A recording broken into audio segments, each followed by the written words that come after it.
All right, it is slightly past 6 o'clock, so I will call the meeting to order. Pursuant to Governor Baker's March 12, 2020 order suspending certain provisions of the open meeting law and the Governor's June 16, 2021 revised order, this meeting of the Berkshire Hills Regional School District School Committee will be conducted both in person and remote. In-person attendance will be limited to Berkshire Hills School Committee members, superintendent, and all district school administrators at the district office at 50 Main Street here in Stockbridge. No in-person attendance of members of the public will be permitted at this time. However, the meeting may be accessed remotely through Zoom. Agenda items listed are those reasonably anticipated by the chair, and not all items listed may in fact be discussed. Those items not listed may be brought up for discussion to the extent permitted by law. This meeting is being recorded by CTSB and the school committee reporter and will be broadcast. Once transcribed and approved, minutes will be made public and posted to our website, www.bhrsd.org. I will start the meeting, as we are remote, I will start the meeting with a call of the roll. Corey Sprague. Here. Diane Singer. Here. Here. William Fields. Here. Molly Thomas.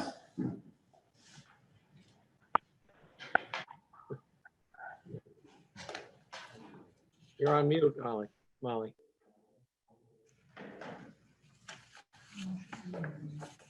Molly is here. Bonnie Bonbafoni. Here. Sean Stephen. Mr. Stevens is absent. Jason St. Peter. Here. Ann Hutchinson. Here. Steve Bannon, chair, is absent, and I am here, Rich Mahoney, vice chair, serving as a moderator of this meeting. So the agenda sets forth a number of items. Most importantly is our notice public hearing for the FY23 budget.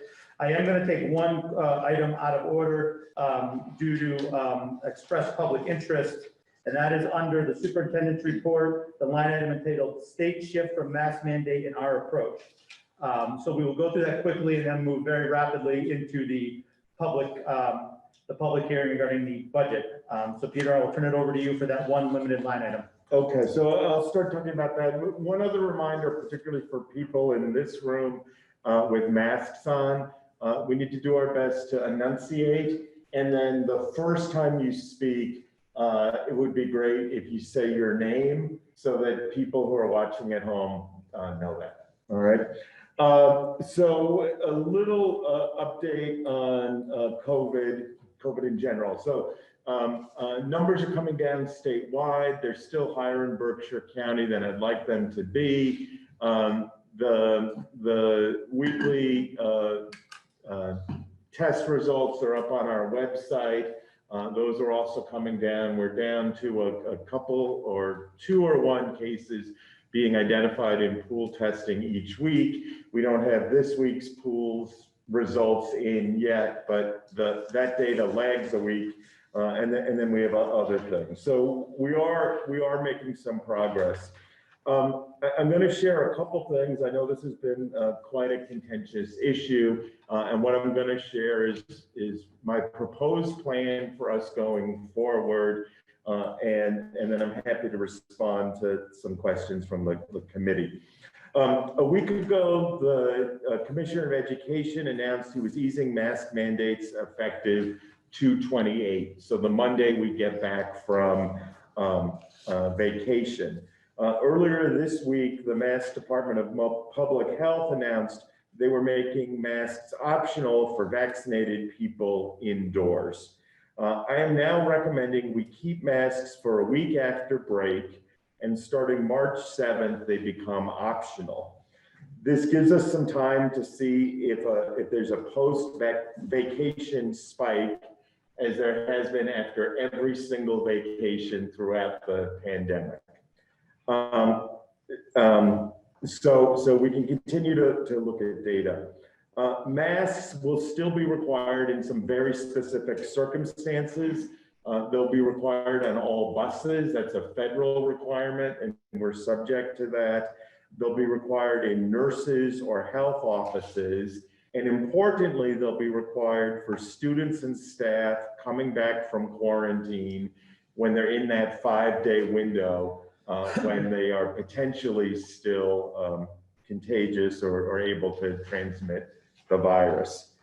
And then one last one, masks may be required in large gatherings dependent on current numbers. So if we stick 300 people in the gym, elbow to elbow to watch a basketball game, or at some point 500 people, we may have people in that context wear masks because they'll be very close to each other.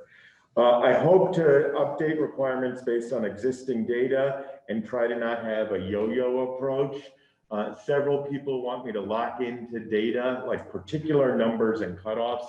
I do not want to do that. The one thing we've learned in this pandemic is if you lock into a particular set of metrics, you paint yourself in a corner. Some of you will be happy about this, some of you will be mad, and that's what that is. One other thing that I think is really important that I want to share is some number of students and staff will still feel more comfortable wearing masks, and we will support them in doing that. And that's a choice people can make. Obviously, we have lots of masks in the schools, and many of us for the foreseeable future may choose to wear masks, and that's okay. And that doesn't mean whatever people want to attribute to it, right? There's one other group, so people who are immunocompromised or for some set of reasons have not been able to be vaccinated, they may also choose to wear masks, and we will support them. When I last looked at the staff vaccination rate, it's nearly 100%. The student vaccination rate at the middle and high school is above 85%, and the student vaccination rate at the elementary school is, I think, around 65%. So we're in a position where I think we're in pretty good shape. Does anybody on the committee have any questions or things that they're wondering about? Questions or comments on the committee? You can go ahead and speak up if you do. I'm assuming we have a supply of N95 or K95 masks for any staff that want them. We have them for staff. Steve, how many gross do we have? Lots, right? 10,000. Okay. Yeah. We'll get us through the rest of the year. So we're in good shape on masks for staff, and then for students we have masks. There also may be some separate populations that that will continue to wear masks, and staff around them will wear masks. Corey Sprague speaking. On the mask piece, will buses have masks? Because I feel like there's a good chance of masks being worn on the way into school and then disappearing throughout the school day and not having them by the time the kids board the bus in the afternoon. Yeah, no, so we discussed that, and there's a high probability of that, and we'll work with the bus company, so there are always masks available on the buses. Okay, and then what are your thoughts on continuing with pool testing? For the moment, I'd like to continue with pool testing and rapid testing. That may change over time. The investment in time in pool testing is quite significant, and we're now only getting 1 or 2 positives in each building.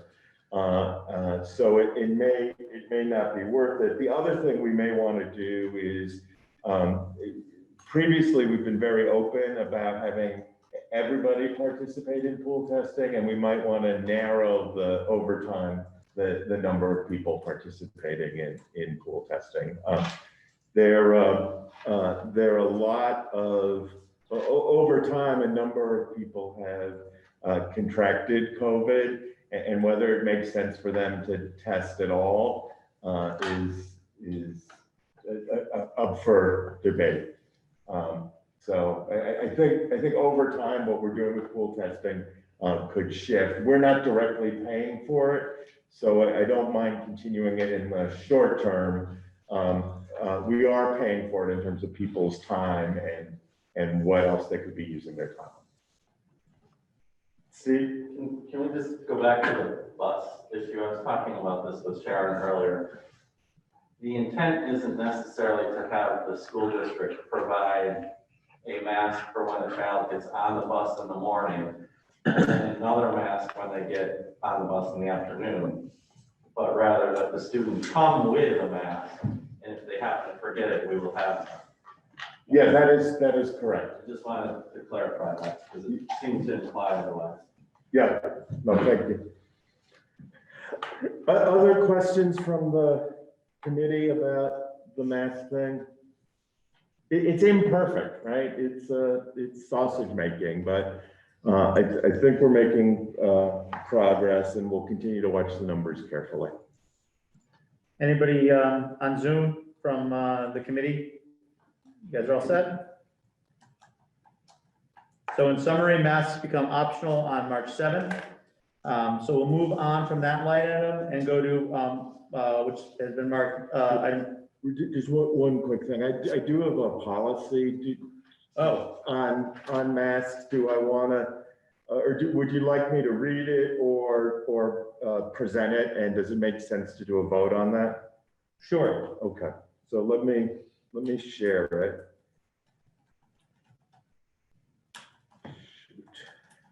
I think if you share it up on the screen, I don't think we need to read it, but then I would entertain a motion to approve. Okay, and then just a sec.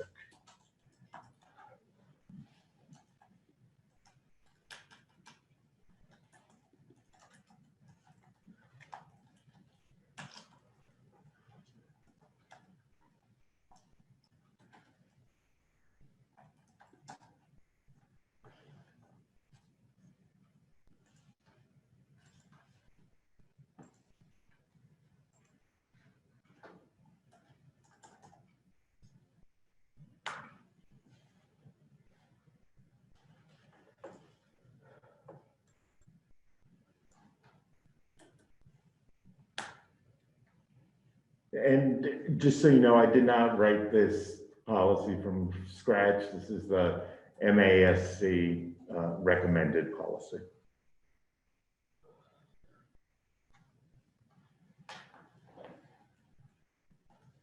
Peter, just as a point of reference, are you asking us to vote on this tonight as a policy or 90-day temporary policy?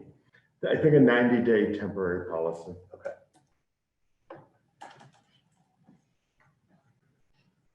Sorry, I scolded. I make a motion that we accept the wording that Peter provided to us. Is there a second? Second the motion. Second. I know we discussed a little bit. Is there any, now that we have a formal motion proposed, is there any further discussion? Do we have to say when it's going into effect? I think if it doesn't have a date that goes in effect, it goes in effect immediately, so. But- Goes into effect in a week after school days. That's correct. So we need to. So effective, March 7th. yeah, March 7th.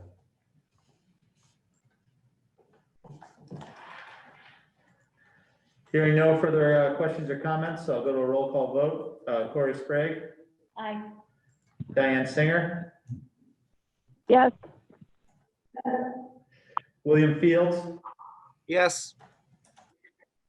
Molly Thomas,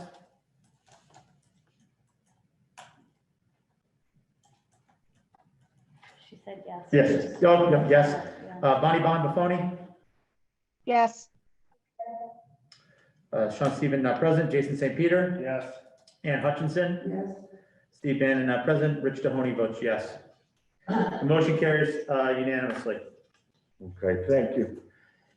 And now we'll move on to the main attraction, item 4, the public hearing. In accordance with Massachusetts General Law, Chapter 71, Section 39N, the Berkshire Hills Regional School District School Committee hereby opens the public hearing on its proposed FY23 budget. At this time, all interested parties shall be given an opportunity to be heard for or against, or to make any commentary they would like about any part of the budget or the budget as a whole. So with that, I would open it up to the public. I would ask if possible, if you could use the raise hand function on the on the Zoom device, so that we can then make sure you're properly recognized.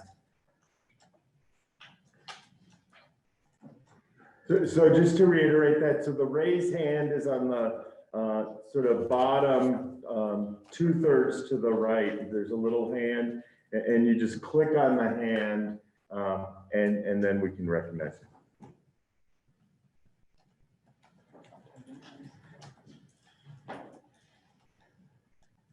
You're able to see the hands, right, Peter? Were there any hands, I would be able to see Okay. them.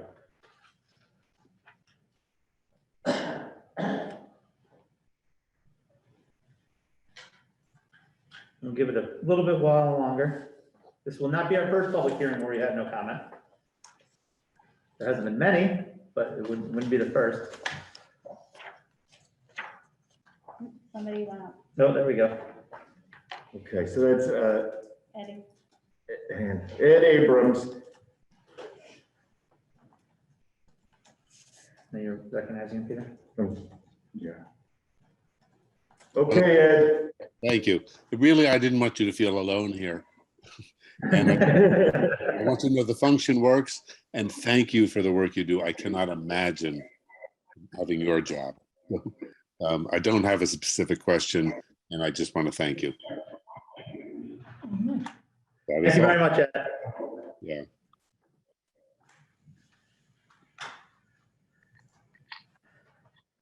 Going once. Going twice. Going 3 times.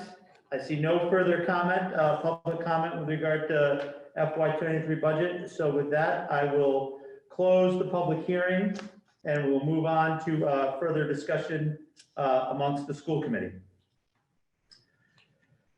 Anybody, I know we've had voluminous or numerous finance committee meetings, 2 separate, one preliminary presentation to the school committee, then one comprehensive presentation just last week from the administration. But if anybody has any further comments or questions, I think we take those first. And if anybody has any motions, we'll take those second. Anybody on the committee have anything they'd like to say?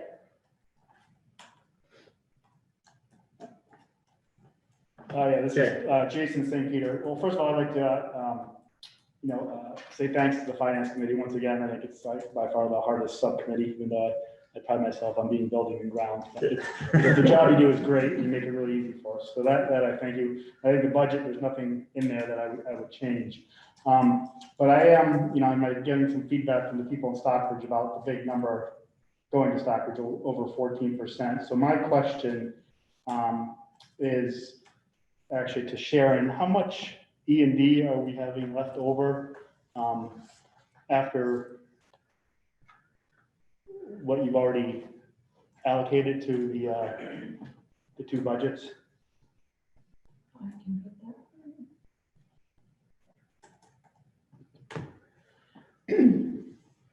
After the allocation to the 2 budgets, first after the return, because we had 600,000 that got returned to the town.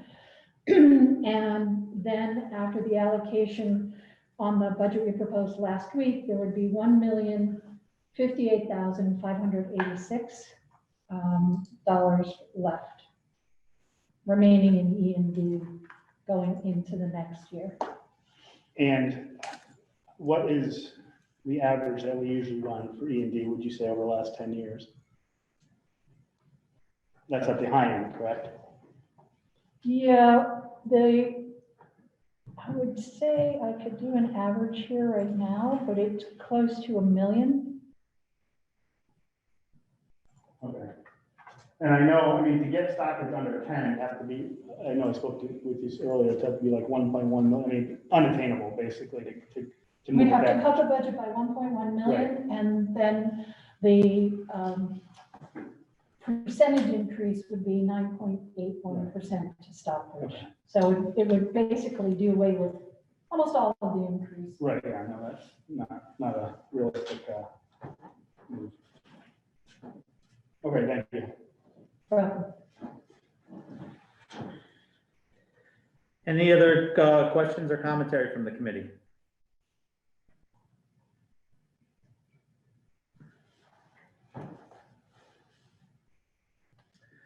think with that, then we can move on to any motions. I think procedurally, the way to proceed is to,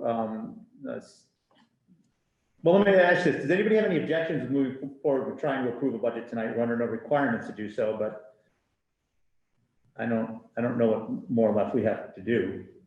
I mean, we can, if it seems, there seems to be a sentiment, we move forward with approving the budget tonight. So I think we follow our standard practices. We make a motion in chief on the budget as presented, and then I would open the floor up to amendments. If anybody wanted to make some, we can deal with those. Then obviously go back to a final vote if we get there tonight. But I want no one to feel under pressure to do that, so we're not up against a deadline at this time.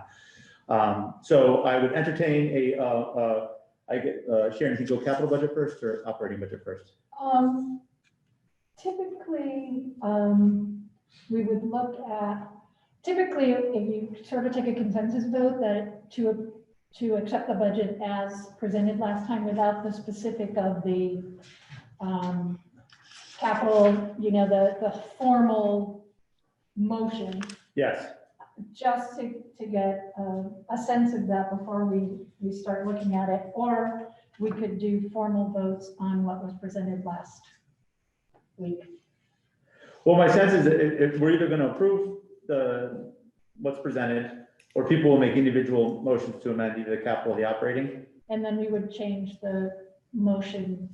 At the final vote? Mhm. Okay. So however you would prefer to do it.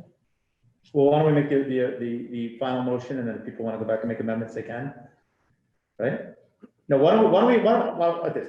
I would entertain a motion for regarding approval of the operating budget. We have, I believe you have a form. Yeah, What's the latest that we can vote on the budget? At the next meeting? I mean, I believe it's, I'd have to look at the time. I think, Bill, we were holding the third if we needed it. But if there's no reason to delay voting on it, Okay. then I just, it allows us to move things forward. It allows us to move things forward with the three towns that are all putting together warrants. It's slightly, I echo Rich's comment about not pressuring people, but it's slightly advantageous, all things being equal, not to delay it if there's not a reason to delay it. that's why I say we go forward with the process. If a reason to delay comes up, Right. we'll entertain that, but I don't see it. So why don't we have somebody, The why don't we motion do the formal motion on the operating budget? as it was presented last. As it was presented last week, yes. week. Okay. So again, this is Jason St. Peter, and I move to approve a fiscal year 23 gross operating budget of $31,630,977, which results in a net operating budget of $29,605,977 after use of school choice and tuition funds, with a total net assessment to the member towns $25,347,549. Or a second? Second. We have a motion on the floor. At this time, we would entertain either comments on it, or if anybody had a formal motion to amend the operating budget, this would be the opportune time to bring that forward. I'd like to ask just one question. Sure. I notice in the line items, all the administrators have received 4%. And my question is, what are the teachers' contracts for this current year? What percent is the staff and the other people getting? A constituent has telephoned me asking that question. So I'd like to know by how is this 4% arrived at? So historically, Bill, administrators have often received a 3% raise. Last year, in the context of COVID and the extraordinary number of hours people worked, I supported a 4% raise. as you well know, the raises for teachers are connected to multiple factors. So there's people moving down the salary schedule in terms of years of experience and across the salary schedule. A thing that has come up in the past, and it's a really interesting argument. It's very hard to recruit administrators because if you take the number of days they work and you throw in all the extra hours that they work, often their hourly rate is significantly less than that of the teachers and the people they supervise. The increases for this coming year haven't been determined yet, and that's something that I will work on between now and the end of the year as we set those contracts. But and I'll have Sharon detail this if she has it in front of her. The teacher increases range. Do you have that in front of you? Pull it up, but it varies depending on where you are. Right, so it varies depending on where you are on the schedule. There were some people as low as 2.5, 3, and there were some people who were moving down and over who were significantly higher. And the increases this year were higher because we did the whole schedule. Right. So, Bill, this may be I mean, we can do an analysis. I can't do it right now, but we could, a typical thing would be to look at teachers at the beginning, the middle, and sort of the tail end of the career and see what the percentage increases were at somebody with 1, 5, 15, 20 years of experience. In this particular year, when we created a new schedule, teachers were better compensated than they ever have been. And our goal and the goal of the negotiating team was for teachers' salaries to be in the top quarter of the county. And most ranges in the contract, if not number 1, we're 2 or 3. So we're well above the top quarter. So I get the thing, like, are people getting paid too much? In fairness to Bill just asked for information on behalf of constituents. Yeah. I don't think he was making a policy statement. Which is right. Right. Okay, Yes. good, thanks. Any other questions or motions with regard to the operating budget? I'd like to make a motion, just first a statement. Again, circling back to Stockbridge, because I mean, this is the biggest increase in my 10 years that any town's had to have, over 14%. I know Stockbridge is, fully supportive of public education. Without a shadow of doubt, feel they would back that and vote for that. However, I just think as a gesture of goodwill, considering that we had over $2 million worth of E&D last year, and this year we're budgeting $1 million, I'd like to make a motion that we add another $200,000 to the E&D to decrease this year's budget as a gesture of goodwill because it's such a high number. So that's a motion to increase the transfer E&D by a net amount of 200,000 $200,000 For the operating budget. for the operating budget, correct? to offset operating budget expenditures. Correct. Is there a second to that motion?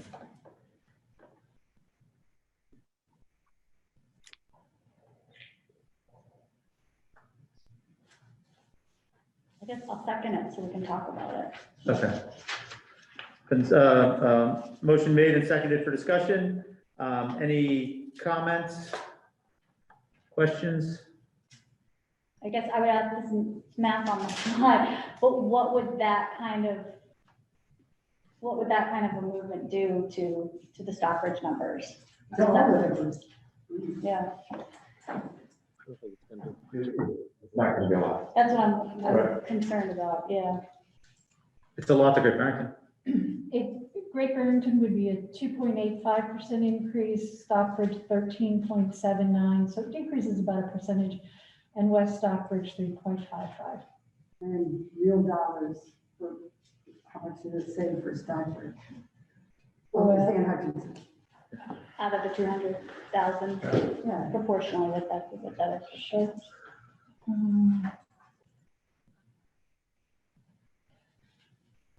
About $21,000. It would just be a gesture, and wouldn't really say. Well, we have a lot fewer people though spread around in Great Barrington. I mean, the biggest that anyone has ever done is West Stock, which was 13%. I think getting into that 13%, I think, is, I mean, every year we wring our hands about Great Barrington's budget and getting them under a certain number. So this is the one year where Stockbridge is a little high. I think it's not unfair to try to get them, reduce them a little. The percent goes to kicker here, because Great Barrington pays more every year, because we're already paying 73% or something. If we go a percent on our 73%, it's a lot more money to discuss. The Great Barrington pays every year. Does that make sense? We're still gonna pay significantly more, again, because of the percentages. Yeah, pretty good percentage in bigger town. Yeah, I agree. Oh, It does say 140,000 Sean's for Great here. Barrington. okay. Good. Does anybody else have any comments before I appreciate Jay's sentiment. I've been in that seat many times as the Great Barrington representative. It's just, the formula is hard to beat, and I can never, while I can make the sentiment, to then have an offsetting potential degradation of the quality of education that we have, even small, I don't think is worth the sentiment. I'm going to have some proposals about additional increases to E&D too.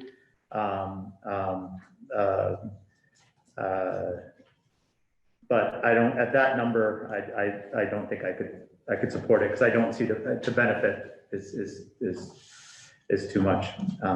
And we hit these anomalies all the time. There was conversation a long time ago, figuring out some ways to like average increases over a 3 or 5 year period. Right. And we could never, I don't know if there's a legal way to do that. I forget how we left off on it, but it was discussed, but I always wanted that, because Great Barrington was getting hit by spikes. But the only comfort I take is that when you look back at the average for Stockbridge, I think it's, I think over time it's been fair. I don't think it's fair this year, but I agree with you about the problem. I just don't agree about the solution. That's my, This is Ann Hutchinson, yeah, it's not the schools that are making the problem. It's the real estate value went up in Stockbridge, so that state digs in more, and a few more people move to your town. Maybe you've got more people paying taxes. I'm not sure that always matches, but it may have something to do with it. It definitely has to do with an increasing student population. Yeah, so my argument is that I'm not saying we should cut the budget or not go over. I'm saying that instead of over $1 million of E&D, we live with over $800,000 of E&D. I don't think that's a hard ass that's going to affect us one way or another. There's a motion and a second. Do you? no, I thought, yeah, we're gonna vote on it. I just, people were still talking, so I didn't want to cut that off, obviously. From a district perspective, we would support it. We could make it work. An additional 200,000? Yeah. I just want to say it's almost $700 a person for taxpayers.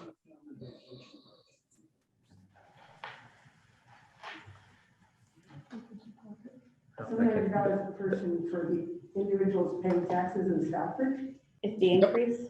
Yep. This will save each taxpayer. No, that's not true. $700.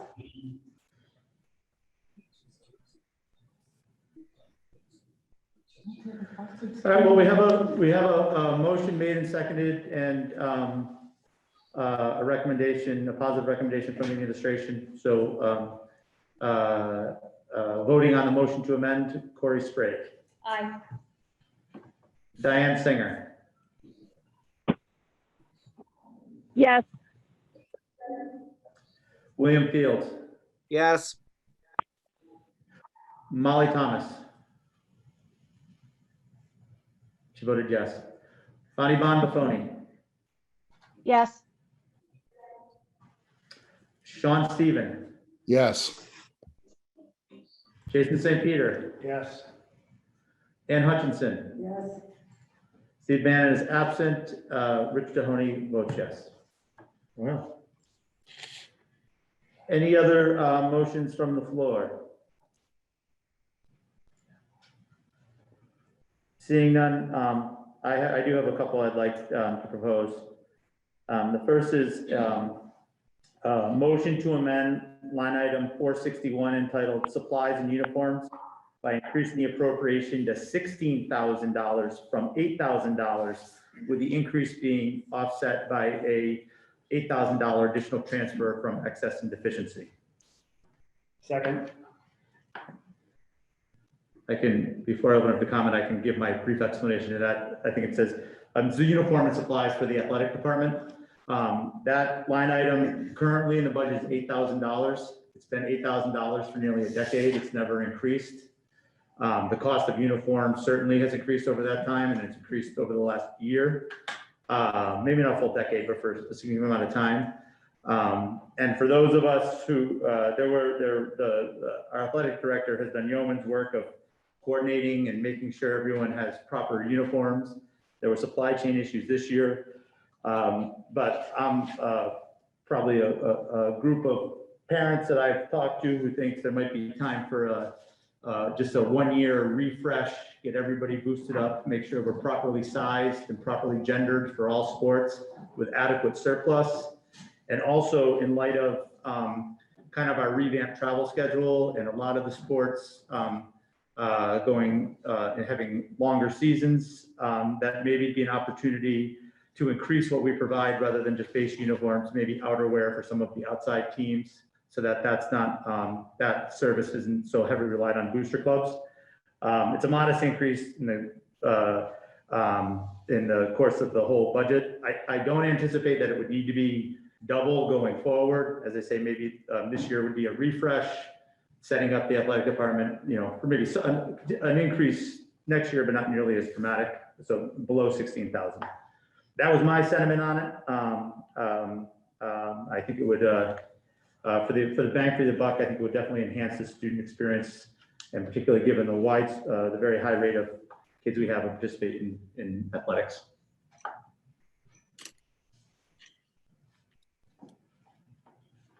So that's a Any motion. further?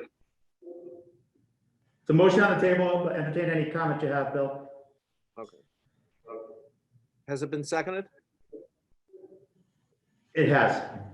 Okay. My question is, what role do booster clubs play in uniforms? Booster clubs should play no role in uniforms. Uniforms is something that is supplied for by the school committee or by the school budget that we vote on, and should always be. Okay.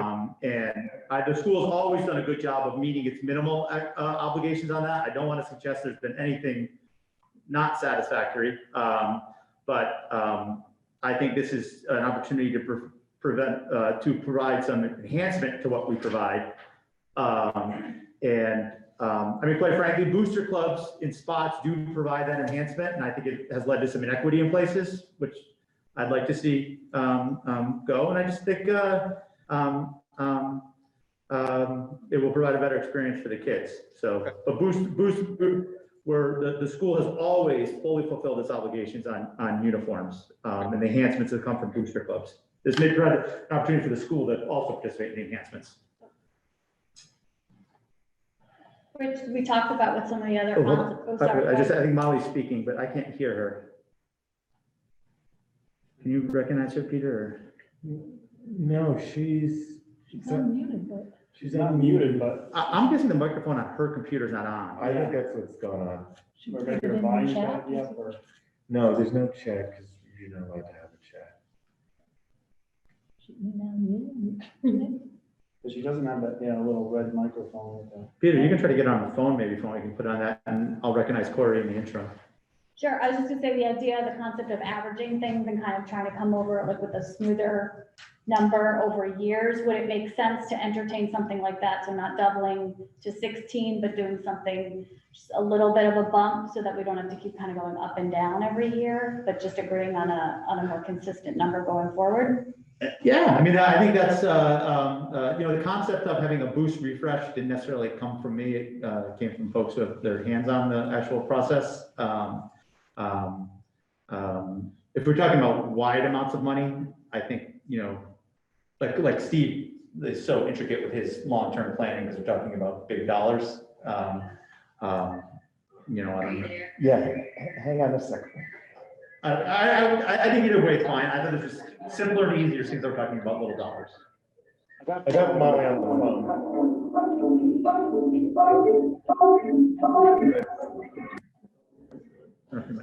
No. How many teams represent Monument, boys and girls combined? Okay, Teams, Kristen, How many teams? Sports teams do we have total? with JV. Oh, gee, yeah. 3, 4, 5, 7, 8, 9, 10, 11. No, tennis is not here, 12, 13, I'm guessing like 18. 14, yeah. Right, yeah.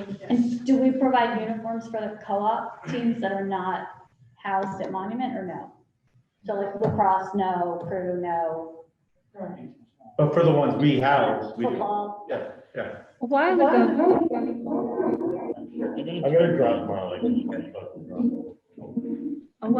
Chris, Somebody's unmuted, or I am in.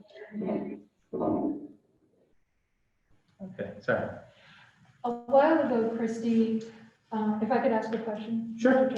A while ago, we had talked, many years ago, we had talked about that budget, not you, but we as the district, The royal we. the Royal League, putting in an amount in the budget and then having a cycle, a replacement cycle. So is that something that's still being done? And is it- So I asked Carl to give me what has been purchased, and he went back to 2017-18.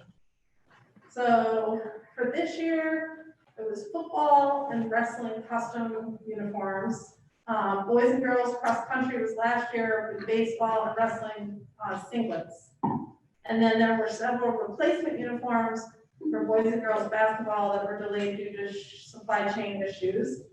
In 2021, boys and girls soccer and volleyball. Although I think there were some sizing issues with the girls varsity soccer uniforms, according to Carl. Basketball goes back to 1920, 2019.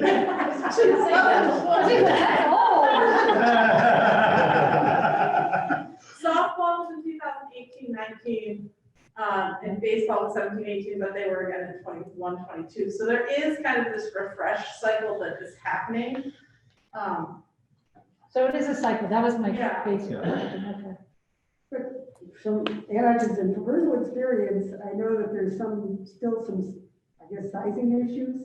My kid, who's probably 130 pounds soaking wet, got an extra large uniform to run soccer. I took the uniform home and took 3 inches out of both sides of it.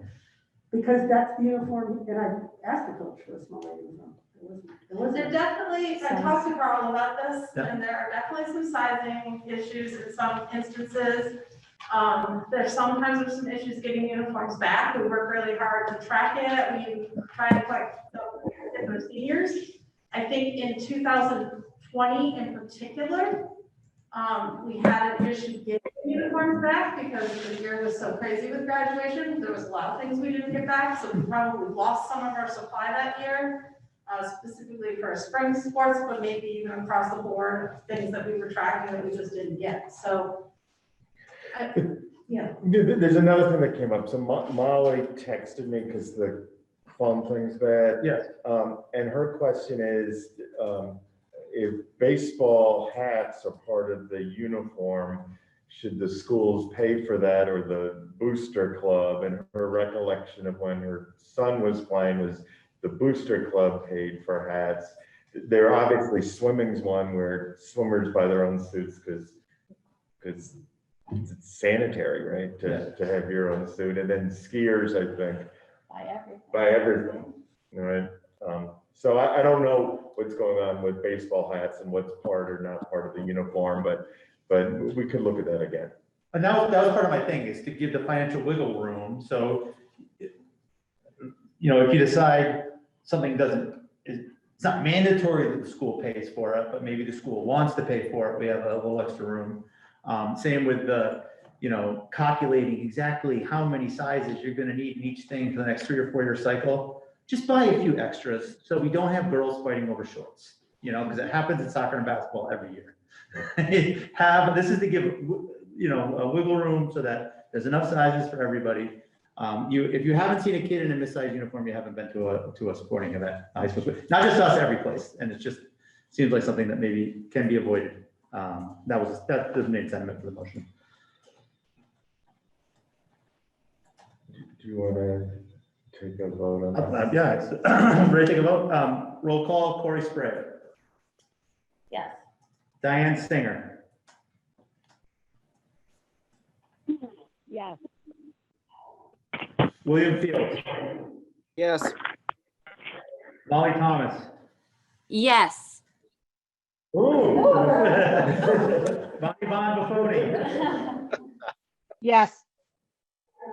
Sean Steven, Yes. Jason St. Peter, Yes. Ann Hutchinson, Yes, Steve Bannon is not present, Rich Mahoney votes yes. I have another motion. And I'm the one who really wants to get out of here tonight, guys, so I must really care about this. Motion to amend line 456 by changing the account description to equipment co-curricular / athletic from simply equipment athletic, and increasing the appropriation to $14,000 from a current appropriation of $7,000. The $7,000 increase to be funded from an additional transfer from excess and deficiency. Is there a second? Second. Once again, this is my motion. I'll start, even though it's probably not appropriate for the chair to be doing that. Motion is twofold. One is we've done a lot to reform how our co-curriculars and athletics are consistently managed, and Carl does a great job of doing that.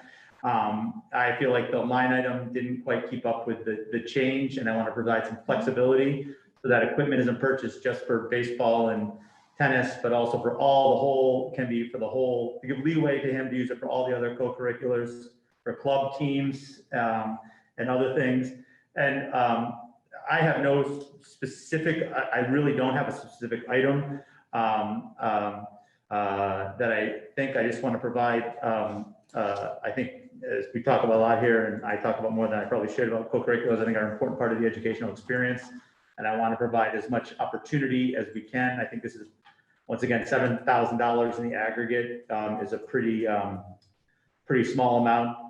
It's coming from E&D, which we've already had a good conversation with E&D tonight.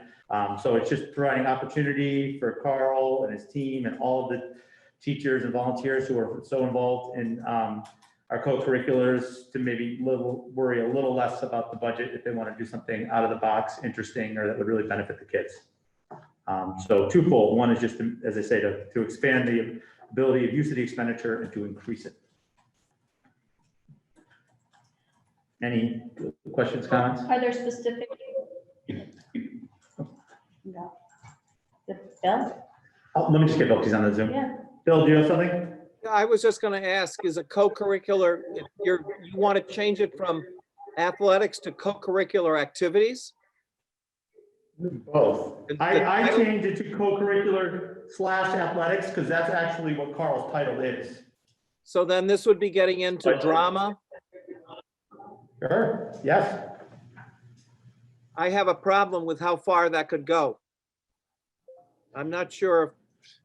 Do we want to get into that again? Do we want to start funding drama and how far that goes? And then we get into music, and then we get into, I'm kind of wondering, I understand where your intention, but I'm not sure this line item specifically is for athletics.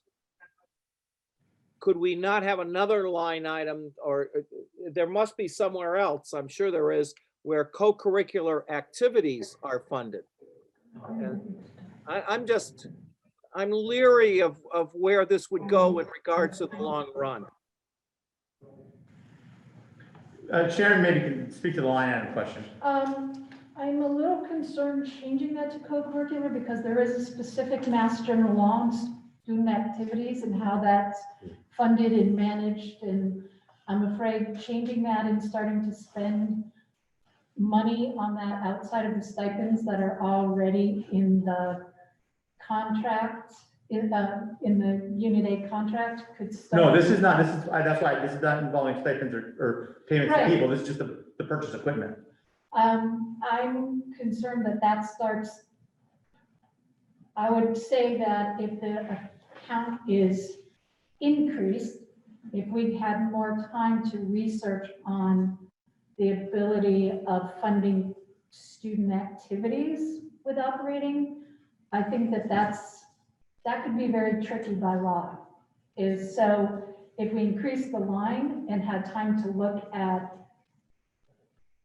the legal ramifications of funding co-curriculars, not change the title yet, but maybe be able to spend some time looking at the legal implications since there is a Mass General Law governing student activities. Where are we funding student activities from now?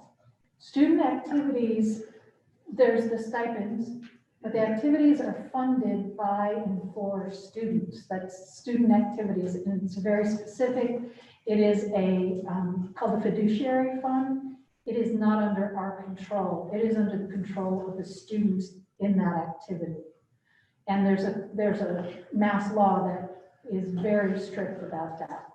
So when somebody signs up to do the musical and they pay their $100 activity fee, where is that $100 activity fee going? That goes into the musical activity account. And so every single student activity or co-curricular has their own. They have their own account, right? So you have the musical, you have key clubs, always There's comes up as student my favorite. government, there's Pathway, student government, they all have different accounts, all of the classes, graduated class of 2022, 2020, they all have their own accounts where any fundraising goes into those accounts for spending on the student activities. Student government has lines, so a lot of times student government will pay for student activities. And then there are some activities like Shakespeare and Company, I'll use as an example because Sharon and I specifically talked about this because the cost of Shakespeare and Company actually increased. And so there was a time when the activity actually raised enough money to cover it. Then we had the activity fee that helped cover it. This year, with both of those things combined, it was still not enough to cover it. So Sharon and I had a conversation about increasing the money available out of the operating budget to offset that increase from Shakespeare and Company, because obviously we still want to have it, but the amount the booster club can raise is they can't raise enough to keep going. So, but if that's going to happen more and more, and again, and for more activities, then do we need to find a more permanent solution? That's what this is. Correct. So And maybe a that's taxpayer-funded solution, funding something that is, I believe, a core part of the product we're delivering and not on the backs of parents and kids. I think that Sharon's point though is like being very specific about what something is targeted towards. So like when Shakespeare and Company increased, we know that that funding in the line item is going for that contract. Yeah, so I guess my question would be that too, Sharon, is there another way that we can get to this intent? Well, that's my request is if the school committee wanted to increase the line item, not yet change the name until we could research a little bit more how to do it more specifically using that example of Shakespeare. I'm not saying not to increase it or not to consider that, but just to give us a little bit more time to do a little more research before we change the title and know exactly what we're intending to do. So we could potentially be voting to increase the activity, that activity line item. Well, Right now it's increased athletics. equipment Or or excuse me, athletics. equipment, so we'd be voting to increase that with a placeholder to talk about what And kind of do- latitude we have to change the name of that. Right, And and how then we spend Sharon figures out a procedure to do that. And we do a transfer. And then we do a transfer. Yeah, I think that's, So, like, I think that's fair, Sharon. I'd like to amend my motion, just simply to be to increase, line item 456, to, a total appropriation of $14,000, up from 7,000 to be funded by a transfer from E and D. So I need a second to that motion. Well, the person who seconded the Seconded other has- one should second it. Well, no, I withdraw my motion. I withdraw my second. I now make a motion to amend line 456 by increasing the appropriation to 14,000 from 7,000, the increase to be offset by additional transfer from excess and deficiency. Second. So, Any further discussion? Okay.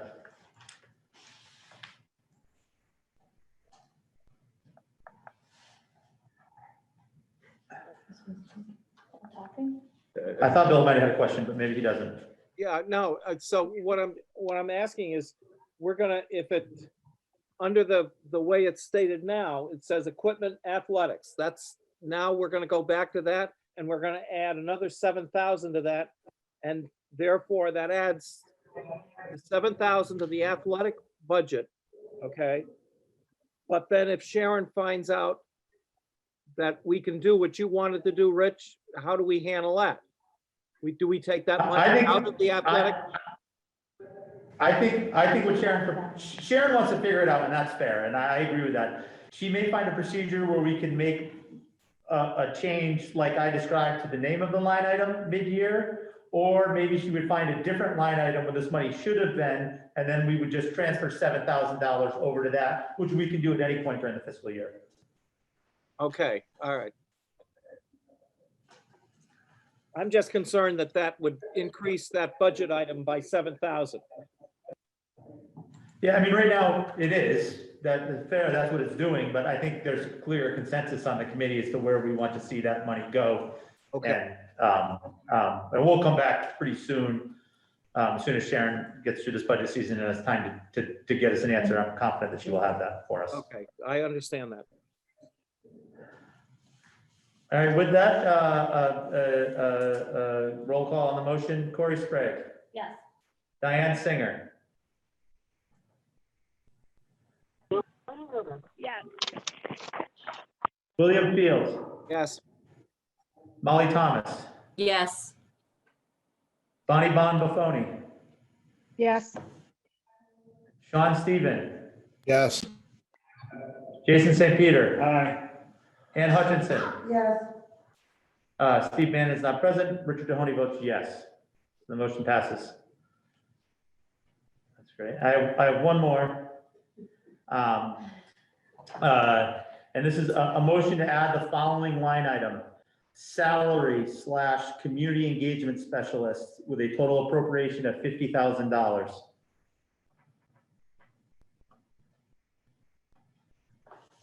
I'll second the motion. Okay, with the second, once again, it's my motion, so I'll start again.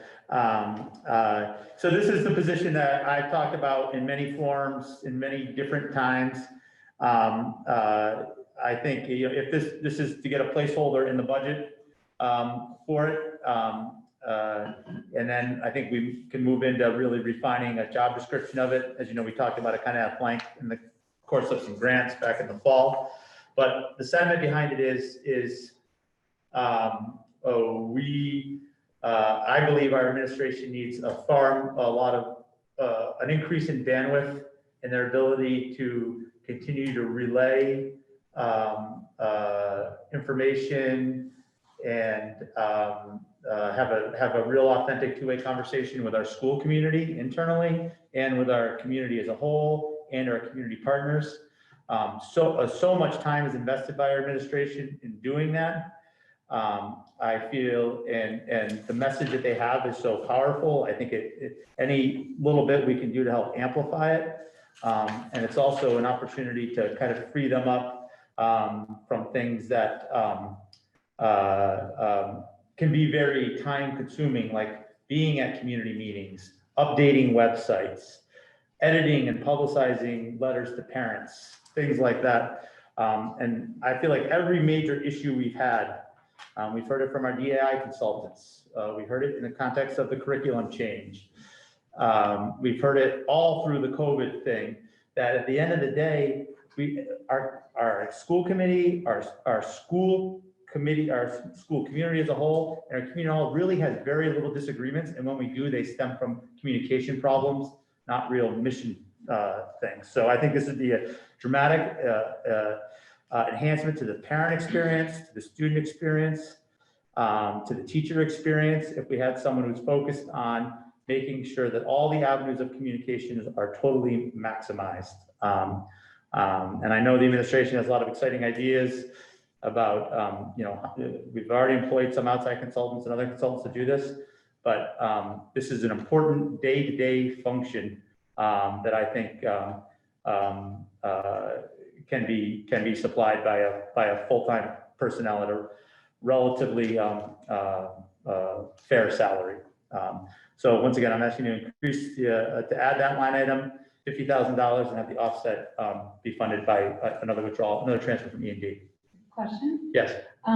So you just said it's a full-time position. Well, I'm giving that an appropriation. We don't have a job description before us. I guess my question is, should we also then have an increase to the health insurance line because if it's anything above 20 hours would be eligible for insurance, should we also increase the budget by the? I think we can. There's so much flux in that in a year-to-year basis that if, when this person would come on board, what the exact salary would be, whether it would be full-time or not, I think it's still on the table. Okay. So if you want to do that now, or we could do that later, but that's a number that our full-time employees fluctuate, always from every year. So, I mean, I think, one employee here or there, I don't know if we need to change to that line item at this time. So that's my thoughts on it. In an ideal world, I would have come forward with a firmer job description before I did this. But I do like the idea of just getting the placeholder in the budget now, so then we can get through the budget season and work towards what we think and let the administration think about it further, about what the job should look like. I can tell you, effectively managing a website and social media platforms for an organization this size is a full-time job at most places. And that's just one piece of what I see this person doing. And Did you get a second? Or? yeah, I got a Well, second. okay, yeah, I would love to hear what the administration in the room thinks of this idea. Yeah, I can go first. So I think we all have acknowledged that communication is an area of improvement. I think I'll just take Parent Square, for example. We have Parent Square, we're working on trying to roll it out. We're going into March and it's not rolled out yet. And I think it will be a great tool once we get it rolled out, but there's like training of staff, outreach to parents, making sure parents are all signed up. And all of those things do take time. I think we've had conversations as an admin team about like aligning our newsletters so that information is easier for parents to find and aligning our websites. And clearly it hasn't happened. So this could be a position that could really help us on that front. That's my personal opinion. Do you think it's something that one person realistically could do coming in at a $50,000 salary? I mean, I think it would be very similar to like when we started with our district wellness person. I think that there would have to be a lot of conversations with the current admin team and then a targeted action plan of like, what's going to be the first thing that they're going to attack? What's going to be the second thing they're going to attack?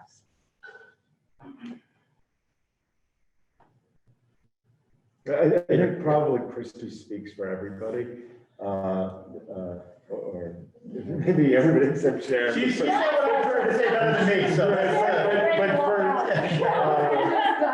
I will reiterate what Rich said, that this is a position in any large organization that exists, and there's a lot of work that we've been meeting with the community. They pointed out these communication issues, and this is something that a person that specializes in this work can help us figure out better than any of us can at this moment. I mean, the only thing I'll say is that obviously a lot of my time is spent on this, and we're very blessed. We get very good press coverage as a district, right? And freeing up some of my time to work on other things more aligned with expertise would be valuable, and getting some help in organizing and presenting our both our message going out, but also capturing information coming in would be valuable. And we are a large organization with a $30+ million budget, and other organizations with budgets like that invest in this. We have individuals working on this on top of their other responsibilities, and I very much appreciate them and all the people in those roles, but getting more aligned would be valuable. Any comments or questions from the committee? I think it's obvious when can you really hire somebody with this kind of expertise?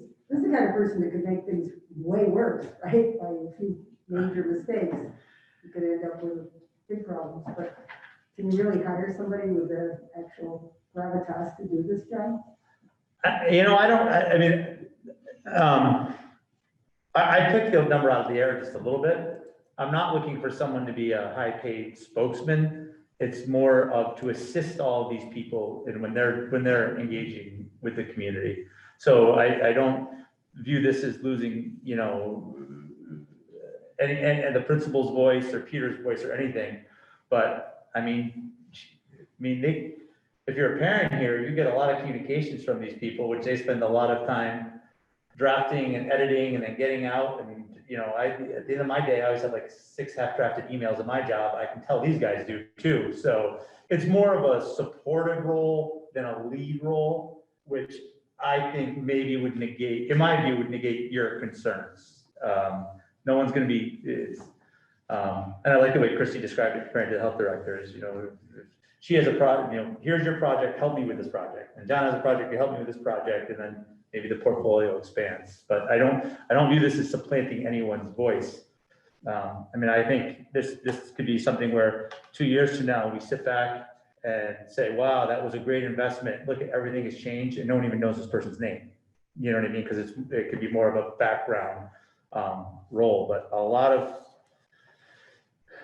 information flows in and out of this district. It's just the flow of information is difficult.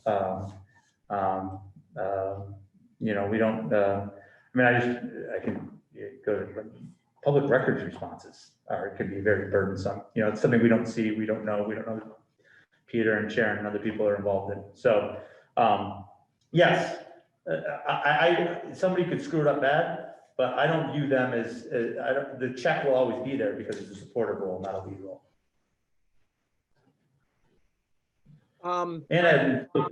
I'd like just to say a couple of things.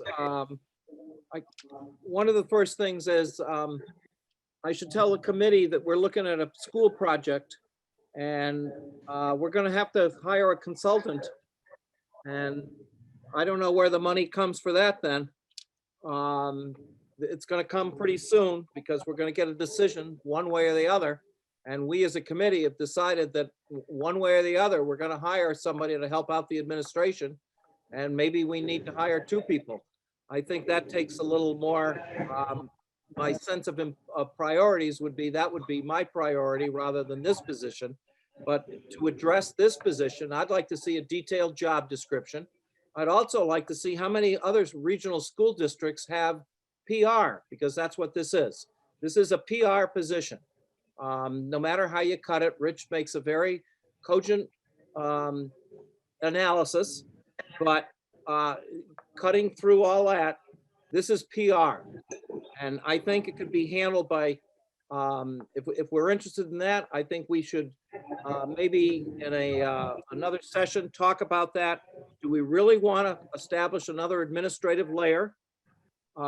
Adding to what I brought up before, I definitely would want to know why student interns. This is a perfect position for student interns to learn. I think that would be very important. It would certainly give students who are looking at communications a way to sharpen some skills that they may have already. I know of one particular student who is now up in Pittsfield, who helps us out in the craft fair when the craft fair was going. He would be perfect for this, and he learned his skills as a student. So I'm inclined at this point. I want to see much more detail. I'm going to take a page out of Rich's book here. This came to us just tonight, and it didn't come earlier in other. I know I missed one finance committee meeting, and it didn't come up then. So I'm going to vote no on this. I'm open to hearing it, but I'm not for it now. I think we have bigger fish to fry. Any other question, Corey? I do not see this as a PR position. I do not see this as a student filled position. I do think it's a very important position to be filled. And because of that, I do agree with Bill's comments that I think we need more discussion and this to be further fleshed out before we can vote on something.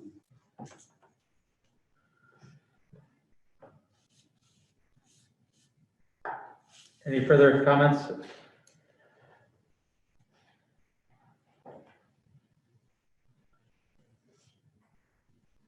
I guess that brings up the question, what happens when we go forward with buildings, et cetera, we do need to hire people? You must have some way to.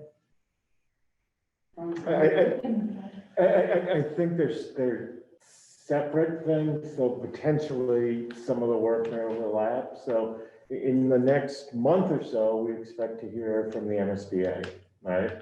And if we hear positively from the MSBA, then that's great, and we move forward through their process. And if we hear negatively from the MSBA, then we move forward, presumably with our own internal process. In either one of those things, you end up with somebody who's the equivalent of a owner's project manager who helps organize the project. They're not a communications person, and there's lots in our day-to-day work that we could use help around communicating both ways, hearing and sharing. And if we are to do, or when we do some sort of project, there's also lots there to communicate and listen. And perhaps the person or role that Rich is describing can play a role in that, but the primary need there, I think, is the owner's project manager to move that work forward. Which would be most likely funded out of a big borrowing to fund the project. That's going to come out of our operating budget now or later. So just one thing I will say, Rich has been talking about this for literally years, and talked about it at all our finance subcommittee meetings. So it's not out of the blue. So I think that's important to know. So what I think my concern here is honestly that I just don't see this as being a $50,000 support position. I think it's bigger than that. And I guess that's where I would just want a little bit more concrete information on what we see them doing. And maybe I've created a chicken and egg problem myself, but we got to develop a job description that needs to be approved by this school committee. And I view that as the next project going forward. And, you know, if we get to a point where the job description doesn't fit the salary we have here, maybe we can't hire the person, we don't find the person, and this money just drops to E&D, and next year we're talking about what to do with the extra 50 grand we have every year. You know, maybe we hire it as a part-time position, maybe we do whatever it is, but I don't subscribe to our budget is a statement of our policies and of our priorities going forward. And I don't subscribe to the idea that we need to have every dime accounted for. I think we need to make a statement in this budget that we want staff time devoted to this global effort. And if it's not a right fit the first time around because it's not enough, we can entertain a bigger increase next year. We could even entertain maybe a transfer mid-year if we're really in a jam. It was so great. And I know that sounds a little hypocritical because I'm the one who complains the most out of mid-year transfers all the time, but we do them every year when we need to fund a need. And if we don't fully expend this money, it just goes to E&D, it doesn't go up in smoke. So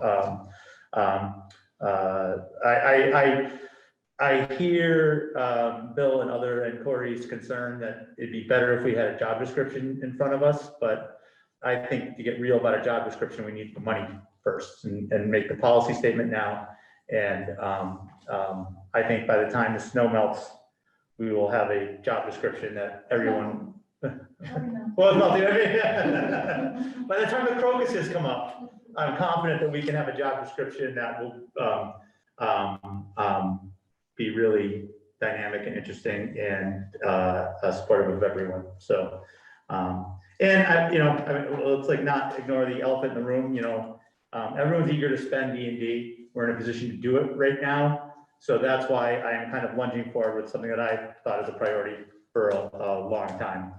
And I will say, I mean, Bill and I have had debates about this in the past before when I brought it up. Setting aside the student intern thing, every major college in the country has marketing majors and has communication majors. They're two different crafts, they're skills. They're both very challenging. I'm not looking to hire a marketing person. I'm looking to hire a communications person in a supportive role to help our otherwise great communicators, which we're blessed to have in our administration.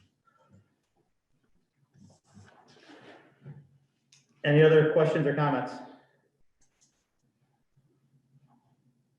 On the motion, roll call vote, Corey Sprague. Aye. Diane Singer. Yes. William Fields. No. Molly Thomas. Yes. Bonnie Bonboni. Yes. Sean Steven. No. Jason St. Peter. Aye. Ann Hutchinson. Yes.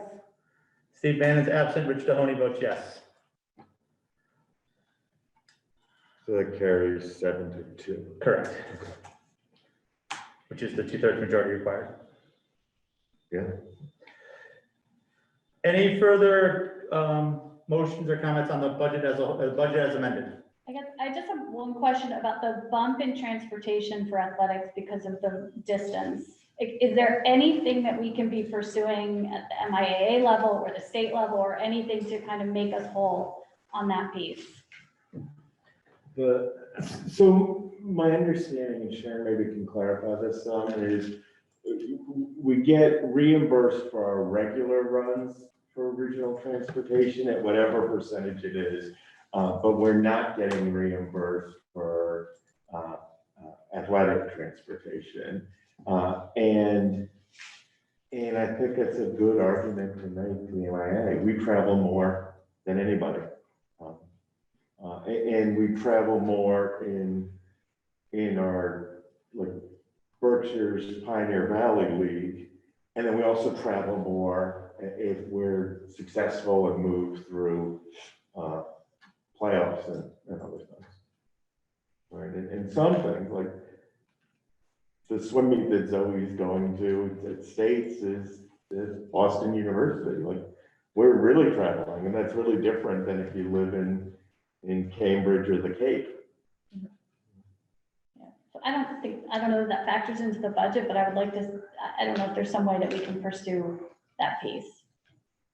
I agree. I think we'd be foolhardy not to appropriate the money in there now, though, because it's what we're going to need. Agreed. I'm not disputing the amount by any means. So I think, Corey, a couple things. We could reach out to the MIAA, and we could also reach out to the regional schools group and see if that helps. Thank you. Any other comments, questions, or motions with regard to the operating budget motion as amended? Well, Sharon will share I have to share. revised motions Okay. to vote on.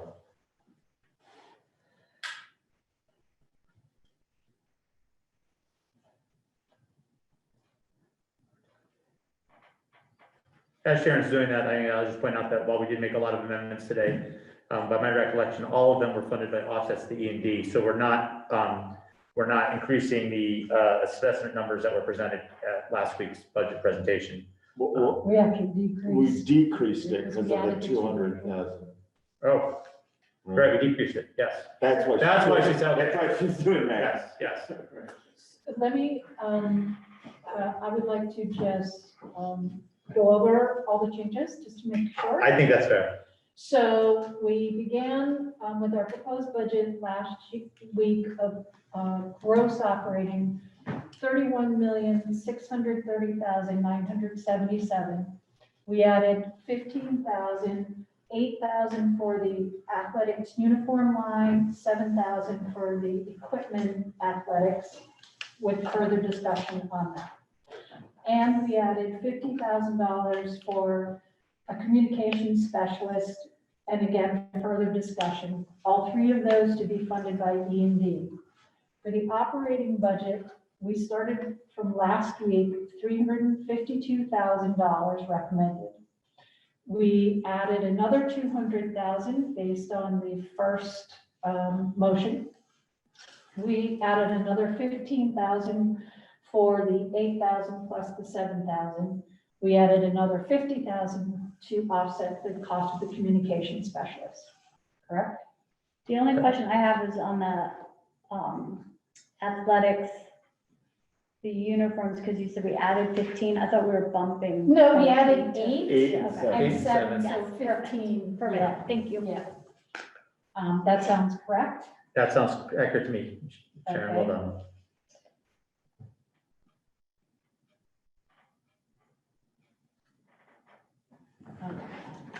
See if you can make out mine. So what's gonna happen is Jason's gonna read. I'm just going to amend his initial motion Right. to Yes. include all those. So amend. Motion to approve. See if we can do this. Here's the new number here. Yeah. This is the new number here. That's the new number there. Okay. This is Jason St. Peter, and I'm going to amend my motion to approve a fiscal year 23 gross operating budget of $31,695,977, which results in a net operating budget of $29,670,977 after use of school choice and tuition funds, with the total net assessment to the member towns of $25,147,459. Who was the original second? Still has a second. We need another second. No, I know, but it has to be the original person, I think. I think it was Corey. Second. Okay. Amended motion is made and seconded. Any further commentary? Seeing none, we'll move to a roll call vote. Corey Sprague, Aye. Diane Singer, Yes. William Fields, Yes. Molly Thomas, Yes. Bonnie Buffoni, Yes. Sean Stephen, Yes. Jason St. Peter, Aye. Ann Hutchinson, Yes. Steve Bannon is not present, and Rich Mahoney votes yes. The FY '23 operating budget carries. Would entertain a moment on a motion on the capital budget. This is the original one, and then this is the last one.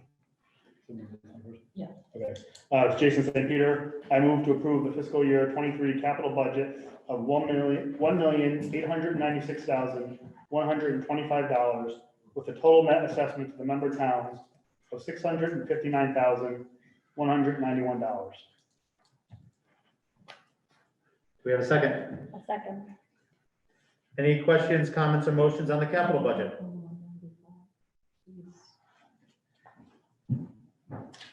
What was that for? For the high school?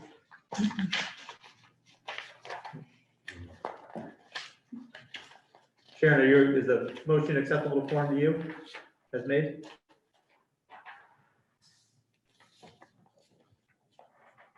Oh, yeah, sure.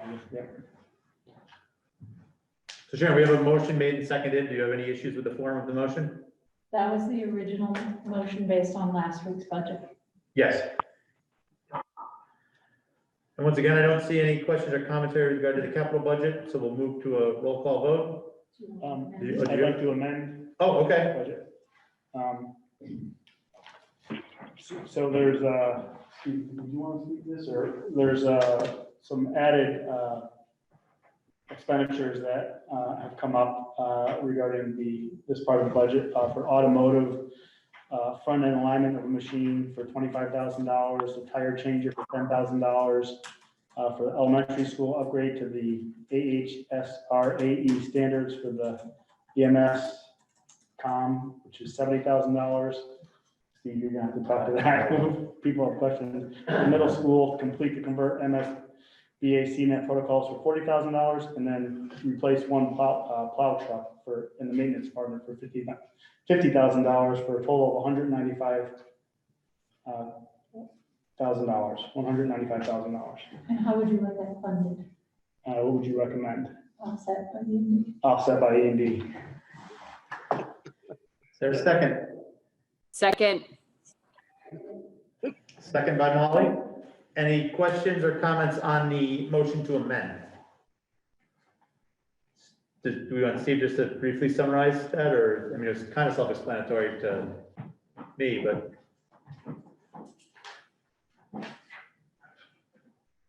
The one that probably has people questioning is the upgrade to ASHRAE standards for the BMS's building management systems. The protocols, the communication protocols for the heating and cooling in elementary school and middle school are becoming obsolete. So we need to upgrade those to what's called a BACnet system, and that's what this is doing. It doesn't have to happen immediately, but it's going to have to happen over the next several years. So in that, we may have an opportunity here. This is what I thought we could do with that. Thank you. Thank you, Steve.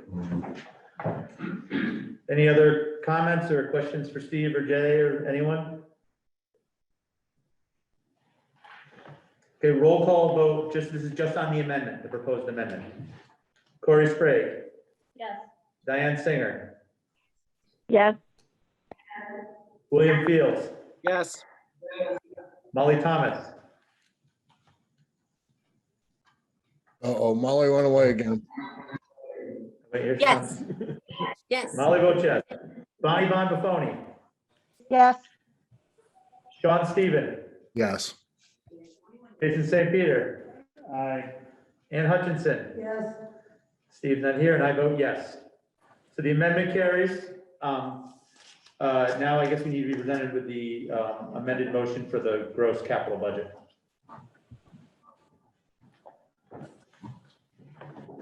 This one's easy.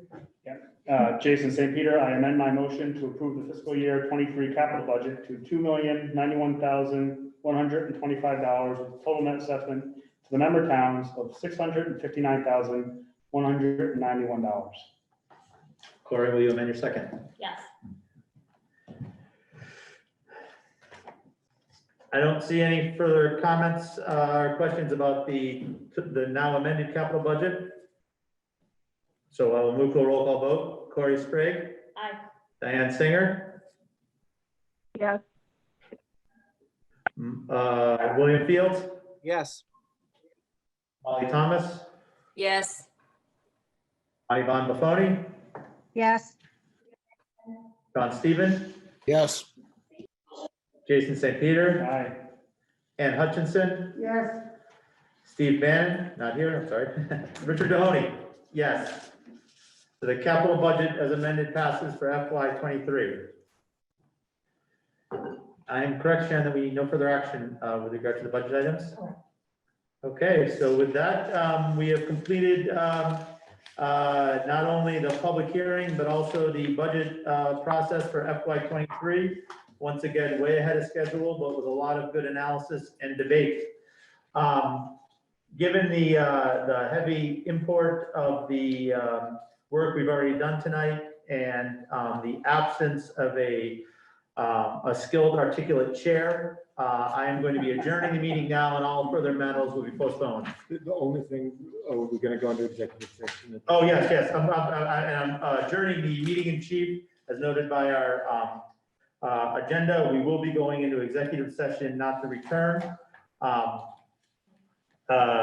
And I actually can't make the motion, so I will ask Corey if you could just read from the agenda that motion to go into executive session. So I move the Berkshire Hills Regional School District School Committee to enter into executive session pursuant to MGLC 30A, Section 21A, number 2, number 3, to discuss strategy with respect to negotiations, collective bargaining.